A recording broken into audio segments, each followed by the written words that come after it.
stripped away, and I simply come, longing just to bring something that's of worth that will bless your heart. I'll bring you more than a song, for a song in itself, it's not what you have required. You search much deeper within, through the way things appear. You're looking into my heart. I'm coming back to the heart of worship, and it's all about you. It's all about you, Jesus. I'm sorry, Lord, for the things I've made it, when it's all about you.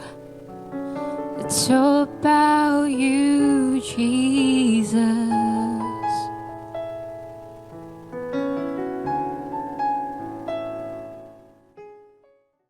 Halo, Shalom Raja oleh Tuhan. Terima kasih dan juga selamat datang kembali di podcast Voice of Hope. Dan kali ini saya akan sharing mengenai kehebatan Tuhan. Dalam hidup tokoh-tokoh Alkitab, kita bisa melihat bagaimana kuasa Allah telah menolong mereka. Dan kali ini saya akan sharing dari Mazmur 114 ayat 1-8 yang menggambarkan nyanyian pujian tentang betapa luar biasa Allah membebaskan bangsa Israel dari perbudakan bangsa Mesir. Perbudakan yang begitu panjang. Tuhan bisa membuat suatu hal yang tidak mungkin menjadi mungkin. Melalui rangkaian ayat ini kita bisa melihat bahwa alam bisa tunduk, laut terbelah, dan bahkan batu karang bisa memancarkan air.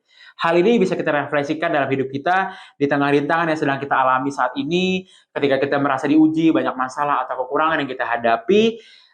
Janganlah terus bergantung pada kemampuan diri kita sendiri. Jika kita melihat juga konteks negara kita saat ini, terdapat juga orang-orang lain yang sedang mengalami kesulitan yang serupa.